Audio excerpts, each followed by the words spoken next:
Je m'appelle Aveline et je viens d'une petite ville du Canada. Je n'avais que 20 ans quand j'ai épousé un homme qui s'appelait Miguel. Au début, il était gentil avec moi et mes parents pensaient que c'était un homme bien. Il vivait en France et, après le mariage, j'étais censée le suivre là-bas. J'avais peur. Je n'étais jamais allée loin de chez moi. Je n'avais jamais pris l'avion et je ne parlais pas vraiment français. J'ai beaucoup pleuré avant de partir. Je ne voulais pas quitter ma famille, surtout ma mère. Elle était tout pour moi. Nous parlions ensemble tous les jours et elle m'aidait toujours quand j'étais triste. Elle cuisinait pour moi, me faisait rire et me donnait ces câlins chaleureux qui guérissaient tout. Je ne savais pas comment j'allais vivre sans elle. Avant notre départ, Miguel était resté chez nous pendant 3 semaines. Il était silencieux, parlait très peu, mais je pensais qu'il était simplement timide. Et puis ces semaines ont passé et il a fallu partir. J'ai rangé mes vêtements et quelques photos de ma famille. Ma mère m'a donné un bracelet en argent en me disant « C'est pour que tu te souviennes de moi. Reste forte, ma fille. » Je l'ai serrée très fort dans mes bras et j'ai tellement pleuré. Elle aussi pleurait. Je ne l'avais jamais vue comme ça. Lui dire au revoir, c'était comme si on m'arrachait le cœur. Nous avons pris l'avion pour Paris. Le voyage était long et je me sentais mal. Mes yeux étaient rouges d'avoir trop pleuré et j'avais mal à l'estomac. Miguel ne me parlait presque pas dans l'avion. Il regardait par le hublot presque tout le temps. Je me sentais déjà terriblement seule. Quand nous sommes arrivés à Paris, il faisait froid et le vent soufflait fort. C'était l'hiver et la neige tombait. C'était beau, mais je n'arrivais pas à en profiter. J'étais trop triste, trop effrayée. Le père de Miguel est venu nous chercher à l'aéroport. Il s'appelait Monsieur Valois. Il avait l'air grave et ne souriait pas. Sa femme, Madame Valois, était restée à la maison pour cuisiner, d'après ce que Miguel m'avait dit. Nous sommes arrivés chez eux, à Versailles. La maison était petite, sombre et d'un silence presque gênant. Je suis montée dans ma chambre et je me suis assise sur le lit. J'avais le cœur lourd. Ma maison me manquait déjà tellement. Cette nuit-là, je n'ai pas réussi à dormir. Je pensais sans arrêt à ma mère, à mon père, à mes 2 petits frères. J'avais envie de courir les retrouver, mais je ne le pouvais pas. J'étais désormais une épouse, et c'était censé être ma nouvelle maison. Le lendemain, Madame Valois m'a appelée dans la cuisine. Elle m'a tendu une liste de tâches. Nettoie le salon, fais la vaisselle, fais cuire le riz, et ne sois pas paresseuse, m'a-t-elle dit d'une voix glaciale. Je ne comprenais pas tout, mais j'en comprenais assez. Je me sentais comme une aide ménagère, pas comme une belle-fille. J'ai travaillé toute la journée. Mon dos me faisait mal et mes mains étaient sèches à force d'utiliser de l'eau froide. Miguel n'a pas levé le petit doigt. Il restait assis avec son père, buvait du café et regardait la télévision. Quand je lui ai demandé si je pouvais me reposer, il a simplement répondu « Ma mère aime que tout soit propre. Essaie de faire de ton mieux. » Les jours se ressemblaient tous. Je me levais tôt, je nettoyais, je cuisinais et je restais silencieuse. Je ne savais pas dire non. Je ne savais pas m'affirmer. J'avais trop peur de mettre quelqu'un en colère. Monsieur Valois avait une voix forte et il criait dès que je faisais quelque chose de travers. Une fois, j'ai brûlé le riz et il a tellement hurlé que je me suis enfermée dans la salle de bain pour pleurer pendant 1 heure. Les semaines passaient et je me sentais de plus en plus triste. Je ne riais plus. Je ne parlais à personne sauf à Miguel, et même lui avait arrêté de m'écouter. Ma famille me manquait terriblement. J'avais tellement envie d'appeler ma mère, mais Miguel disait que la facture de téléphone coûtait trop cher. Il m'a dit que je pouvais l'appeler 1 fois par mois. J'attendais cet unique appel comme un trésor. Je pleurais dès que j'entendais sa voix. Je lui mentais en disant « Ça va, maman, tout va bien ». Mais rien n'allait, rien du tout. Après 3 mois, j'ai découvert que j'étais enceinte. J'étais heureuse et effrayée à la fois. Je me disais que peut-être les choses allaient enfin s'améliorer. Peut-être que la famille serait contente, que Miguel m'aimerait davantage. Mais rien n'a changé. Madame Valois a simplement dit « Maintenant tu dois travailler encore plus. Une femme forte travaille même quand elle est enceinte. » Elle ne m'a accordé aucun repos. Je travaillais avec un corps qui s'alourdissait et un cœur qui s'épuisait. Miguel, lui, continuait d'écouter ses parents et ne me défendait jamais. Il ne me demandait même pas comment je me sentais. Quand j'avais la nausée le matin, il disait seulement « Repose-toi quand le travail sera fini ». Un jour, j'ai eu la tête qui tournait et j'ai failli m'évanouir dans la cuisine. Mes mains tremblaient, ma tête tournoyait. Je me suis assise par terre et les larmes me sont montées aux yeux. J'étais tellement fatiguée, tellement seule, tellement effrayée. Cette nuit-là, j'ai tenu mon ventre entre mes mains et j'ai chuchoté à mon bébé « Tu n'es pas seule. Je te protégerai. Je serai forte pour toi. » Ce bébé m'a donné de l'espoir. J'ai commencé à rêver d'une vie meilleure. Je voulais apprendre le français, trouver un travail, gagner mon propre argent. Je voulais acheter ma propre maison, un endroit où personne ne pourrait me crier dessus. Je ne voulais plus vivre dans la peur. Quand le bébé est né, c'était un garçon. Je l'ai appelé Kian. Il était magnifique, avec de grands yeux bruns et des cheveux tout doux. Quand je l'ai pris dans mes bras, je me suis sentie forte pour la première fois. Je me suis dit, c'est mon fils. Je le protégerai quoi qu'il arrive. Mais même après la naissance de Kian, rien ne s'est amélioré. Je devais m'occuper de lui entièrement seule. Madame Valois ne m'aidait jamais. Elle disait « C'est ton bébé, pas le mien ». Miguel a repris le travail quelques semaines plus tard et je suis restée à la maison avec Kian. Je ne dormais presque pas, je ne mangeais pas bien, mais je continuais. Je me répétais « Un jour, tout changera. Un jour, j'aurai ma propre vie. » La nuit, il m'arrivait encore de pleurer. Je regardais le bracelet en argent de ma mère et je le serrais dans ma main.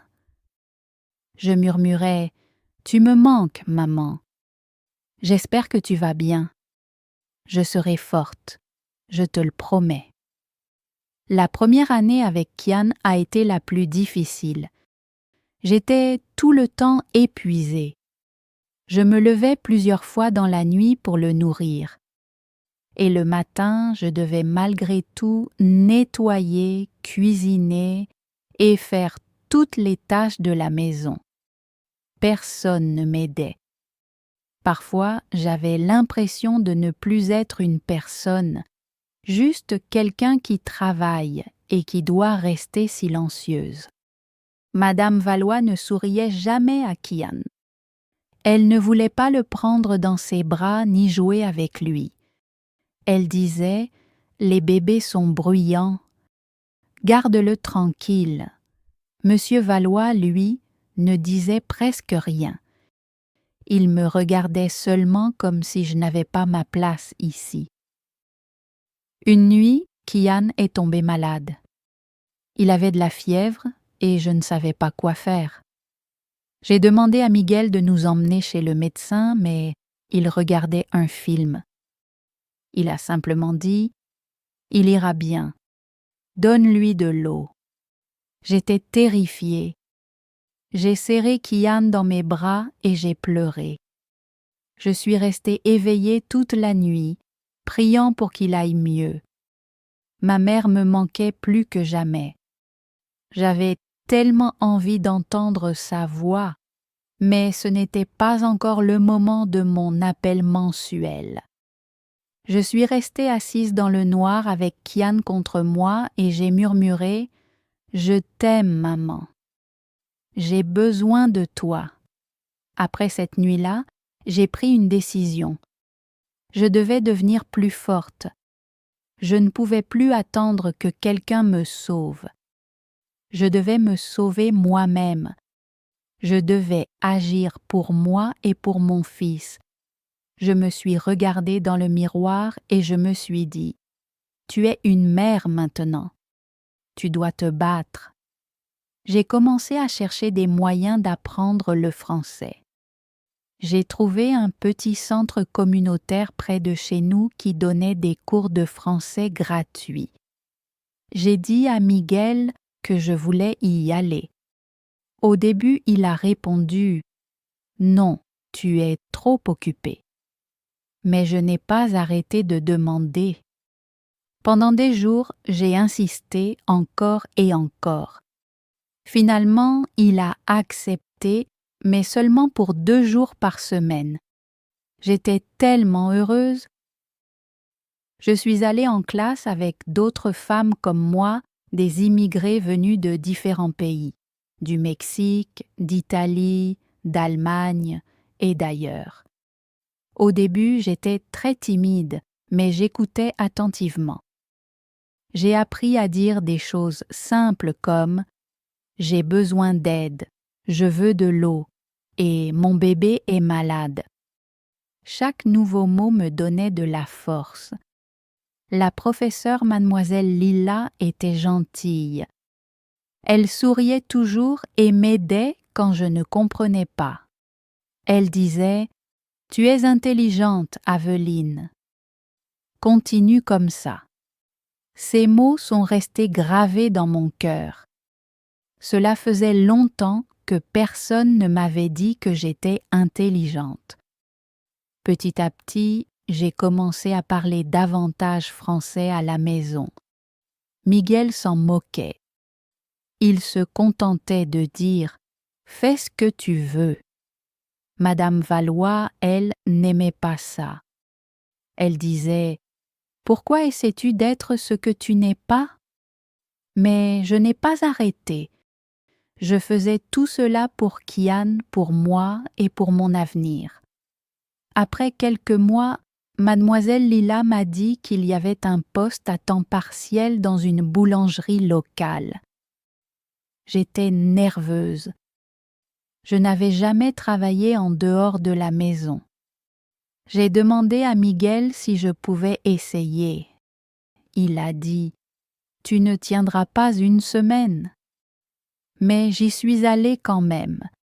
La boulangerie était petite, mais chaleureuse et accueillante.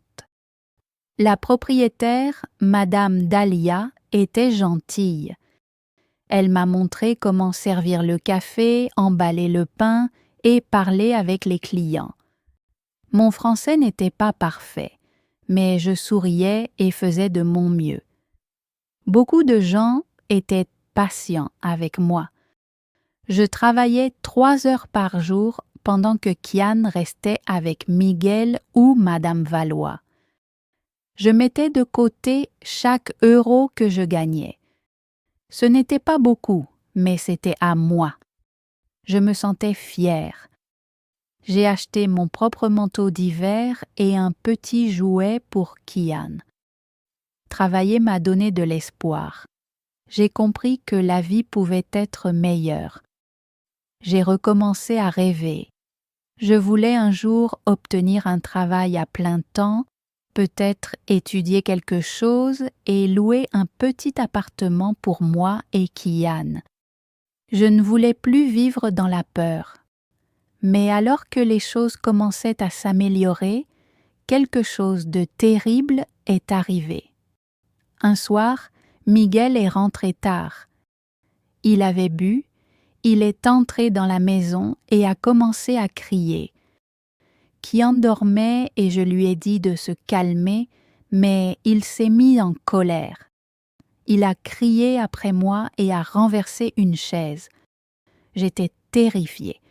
Je ne l'avais jamais vu comme ça. J'ai couru dans la chambre et j'ai verrouillé la porte avec Kian dans mes bras. Je me suis assise par terre en tremblant. À ce moment-là, j'ai compris que je n'étais pas en sécurité, ni pour moi, ni pour mon fils. Le lendemain matin, j'ai raconté ce qui s'était passé à Madame Valois. Elle m'a regardée et a dit « Tu l'as mis en colère. Peut-être que tu devrais parler moins. » Mon cœur s'est brisé à nouveau. Elle s'en fichait. Elle ne s'était jamais souciée de moi. Une semaine plus tard, les choses ont empiré. Miguel et Monsieur Valois se disputaient à propos d'argent. Je suis restée silencieuse dans la cuisine, tenant Kian. Puis Monsieur Valois est venu vers moi et a dit « Tu peux partir si ça ne te plaît pas ici, mais le garçon reste. » Je suis restée figée. « Que voulait-il dire ?» ai-je demandé. Il a répondu « C'est la famille de Miguel. » Le garçon reste avec nous.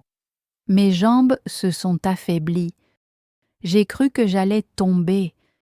Je n'ai rien dit et je suis partie en silence. Cette nuit-là, j'ai pleuré en serrant Kian contre ma poitrine. Je lui ai chuchoté « Personne ne t'enlèvera. Je ne te quitterai jamais. » Ce mois-là, j'ai appelé ma mère et je lui ai tout raconté. J'ai pleuré, pleuré encore. Elle aussi a pleuré. Elle m'a dit « Reviens à la maison, Aveline. Nous t'aiderons. » Mais je ne pouvais pas partir. Pas encore. Je n'avais pas d'argent, aucun endroit où aller et aucun moyen d'emmener Kian hors du pays sans l'autorisation de Miguel. J'étais coincée. Pourtant, je n'ai pas abandonné. Je continuais d'aller travailler. Je continuais à apprendre le français. J'économisais petit à petit. Je regardais des vidéos, lisais de petits livres et pratiquais chaque jour mon français. Mademoiselle Lila m'a aidé à remplir des papiers pour demander seule une carte de séjour. Elle me disait « Tu fais du bon travail, Aveline. Ne t'arrête pas maintenant. » À la boulangerie, Madame Dahlia m'a proposé plus d'heures. J'ai commencé à travailler 5 heures par jour. J'ai acheté un téléphone d'occasion avec mon propre argent et j'ai commencé à parler avec les autres femmes au travail. J'ai découvert des groupes de soutien pour des femmes comme moi. Pour la première fois, j'ai commencé à me sentir plus forte à l'intérieur. Je vivais toujours dans cette maison et je devais encore faire attention. Mais je savais que je n'étais plus la même fille qui était arrivée à Versailles 1 an plus tôt. Je grandissais, j'apprenais et je me préparais. Chaque soir, je tenais Kian contre moi et je lui chuchotais « Un jour, nous aurons notre propre maison. Un jour, tu souriras tous les jours. Je te le promets. » 2 ans s'étaient écoulés depuis mon arrivée en France. La vie était toujours difficile, mais j'étais différente maintenant. Je n'étais plus cette fille silencieuse qui pleurait seule chaque nuit. J'avais encore parfois peur, mais j'avais appris à rester forte. Ma voix était petite, mais j'avais commencé à l'utiliser. Kian avait maintenant 2 ans. Il pouvait marcher et dire quelques mots. Il adorait rire et courir partout. Chaque fois qu'il souriait, j'avais l'impression de pouvoir continuer. Il était la lumière dans mon monde sombre. À la boulangerie, j'étais devenue une des employées de confiance. Madame Dahlia me donnait plus d'heures et me laissait même aider avec de simples papiers. Mon français n'était toujours pas parfait, mais il s'était beaucoup amélioré. Je pouvais maintenant parler aux clients, poser des questions et comprendre la plupart des choses. J'ai aussi commencé à rencontrer d'autres femmes venues de différents pays. Certaines avaient des histoires semblables à la mienne. De jeunes mères vivant avec des personnes qui ne les traitaient pas bien. Nous avons commencé à parler et à partager nos expériences. Une femme nommée Maria est devenue une bonne amie. Elle m'a dit « Tu n'es pas seule.